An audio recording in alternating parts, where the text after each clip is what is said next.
aynan yozuvchilar uyushmasidan go'zal lavha tayyorlangan. Ijod ahli san'at asarlari haqida ma'lumotga ega bo'lasiz. Marhamat. Marhamat. Adabiyot millatning yuragi, tarixning yodnomasi va kelajakning yo'lchirog'idir.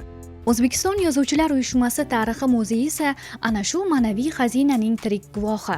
Bu yerda so'z san'ati, taraqqiyoti, adabiyotimizga o'z hayoti va qalamini bag'ishlagan adiblar ruhi, noyob asarlar va tarixiy hujjatlar zamonlar silsilasini yorqin namoyon etadi.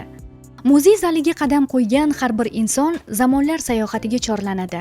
Devorlar, davrlarga bo'lingan portretlar, ijtimoiy suratlar, noyob kitoblar va qo'lyozmalar, tarixning tirik guvohi bo'lgan gazeta jurnallar, hujjatli filmlar namoyishi ko'z oldingizda adabiyot tarixini qayta tiriltiradi. Adiblarning shaxsiy kolleksiyalari, qimmatli fotosuratlari va ijodiy meroslari muzeyda yangi ma'no kasb etadi.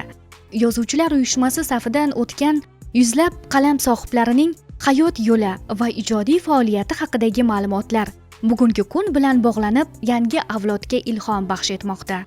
20-asrda milliy adabiyotning tamal toshini qo'ygan ma'rifatparvarlar, jadidchilik harakati peshqadamlari, sho'ro davrida milliy so'zning sharafini himoya qilgan ziyolilar va istiqlol davri adabiyotining poydevorini qurgan buyuk ijodkorlar barchasi bu muzey eksponatlarida gavdalanadi.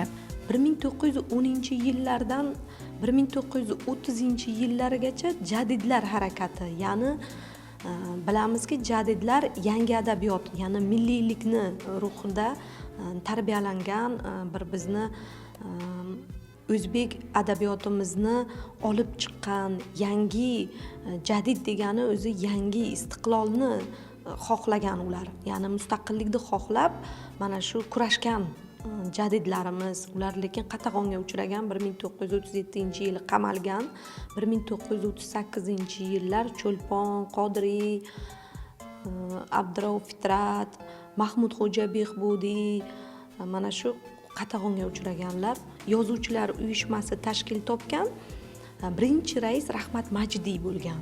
Keyinchalik boshqa raislar ham raislik qilgan, masalan Oybek, Uyg'un, Abdulla Qahhor ustozlar mana yozuvchilar uyushmasida alohida bir raislar burchagi bor bizda. Raislar yilma-yil, davrma-davr mana yozuvchilar uyushmasida raislik qilganlar. Muzeyda O'zbekiston qahramonlarining fotosuratlari, tarixiy hujjatlar, faxriy yorliqlar, Abdulla Qodiriyning O'tgan kunlar asariga O'zbekiston xalq rassomi Alisher Mirzo chizgan grafik tasvirlar, noyob va badiiy kitoblar o'z o'rnini topgan. Har bir eksponat xalq qalbining, millat ma'naviyatining tirik xotirasidir. Bu muzey adabiyot sarchashmasi, so'zning muqaddas maskani. U yerdagi har bir kitob, har bir surat, har bir qo'lyozma o'zbek adabiyoti tarixi, uning o'tmishi va bugungi kundagi buyuk kelajagi haqida so'zlaydi. O'zbekiston Yozuvchilar uyushmasi tarixi muzeyi bu shunchaki eksponatlar jamlanmasi emas, balki millat xotirasi, ma'naviyatimiz qomusi va qalblarimizga nur sochib turgan ma'rifat maskanidir.